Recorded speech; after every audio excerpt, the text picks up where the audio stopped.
বহু আগ থেকে রাশিয়া ইউক্রেন যুদ্ধে পুতিন বাহিনীকে উত্তর কোরিয়ান সেনা দিয়ে সাহায্য করার অভিযোগ উঠেছিল কিম জং উনের বিরুদ্ধে। এবার তার চেয়েও ভয়ানক আরেক অভিযোগ উঠেছে পিয়ংইয়ং এর বিরুদ্ধে। বলা হচ্ছে এবার শুধু সেনা নয়, বরং আরও বেশি কিছু নিয়ে রাশিয়ার পাশে দাঁড়িয়েছে উত্তর কোরিয়া। বার্তা সংস্থা রয়টার্সের এক প্রতিবেদনে বলা হয়, পশ্চিম রাশিয়ায় একটি ক্ষেপণাস্ত্র ইউনিট মোতায়েন করা শুরু করেছে উত্তর কোরিয়া। ইউক্রেনের সামরিক গোয়েন্দা সংস্থার বরাতে বলা হয়, ইউক্রেনে আঘাত হানার জন্য এই ইউনিটটিকে ১২০টি ব্যালিস্টিক ক্ষেপণাস্ত্র এবং ৬টি লঞ্চারে সজ্জিত করা হতে পারে।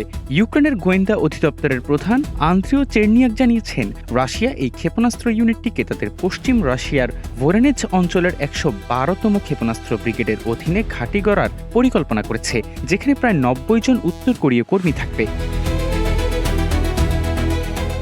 আন্দ্রিও চেরনিয়াক জানান, পিয়ংইয়ং ইতিমধ্যে রাশিয়ার কাছে ৪০টি KN-23 এবং KN-24 ক্ষেপণাস্ত্রের একটি নতুন চালান এবং সেনা পাঠিয়েছে। তবে এই মোতায়েনের চূড়ান্ত রূপরেখা এবং মোট ক্ষেপণাস্ত্রের সংখ্যা আগামী মাসে উচ্চ পর্যায়ের বৈঠকে চূড়ান্ত করা হবে। রাশিয়া আশা করছে এই মোতায়েনে ১২০টি উত্তর কোরীয় ব্যালিস্টিক ক্ষেপণাস্ত্র এবং ৬টি লঞ্চার অন্তর্ভুক্ত থাকবে।